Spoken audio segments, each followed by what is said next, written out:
Bonjour Alix, bonjour Marco, bonjour à toutes et à tous et bienvenue à la revue de presse de ce jour. Plusieurs points ont marqué l'actualité nationale ce week-end, à commencer par le départ du chef de l'État ce dimanche pour l'Allemagne. Selon APA News, il participera demain mardi à la conférence sur le partenariat G20 Afrique. L'occasion sera pour Angela Merkel, par ailleurs présidente en exercice du G20, de faire le point sur la coopération entre cette organisation et les pays africains, ajoute la même source. Autre actualité toujours ce week-end, il s'agit de la visite privée de 72 heures du président ghanéen Nana Akufo-Addo en terre ivoirienne. À en croire Fratmatinfo, aucune information majeure n'a filtré de ce séjour qui s'achève ce lundi. Le sujet de la prochaine présidentielle en Algérie est reprise par plusieurs rédactions. Bouteflika est le candidat du parti au pouvoir, le FLN, pour la présidentielle de 2019, titre TSA Algérie, qui reprend ainsi des propos du secrétaire général Jamel Ould Abbès. Le chef de l'État, 81 ans, diminué par les séquelles d'un accident vasculaire cérébral AVC dont il a été victime en 2013, ne s'est toujours pas exprimé à ce sujet, ajoute le quotidien français Le Figaro.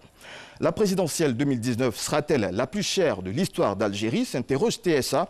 Fayal Metaoui, l'auteur de l'article, révèle que l'élection d'avril 2019 dans ce pays va coûter environ 208 milliards de francs CFA, ce qui pourrait en effet qualifier ce scrutin de plus onéreux de l'histoire d'Algérie, dévoile ce site d'information. Aux États-Unis, la communauté juive sous le choc après une fusillade. 11 personnes ont été tuées et 6 autres blessées samedi lors d'une fusillade dans une synagogue à Pittsburgh, c'est en Pennsylvanie.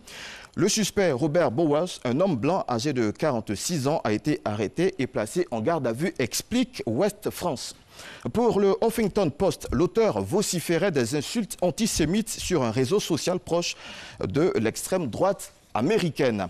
Le journal Le Monde, qui se fait l'écho de la presse américaine, indique qu'après cette attaque, Donald Trump et le camp républicain sont accusés par les journalistes d'attiser la haine aux États-Unis.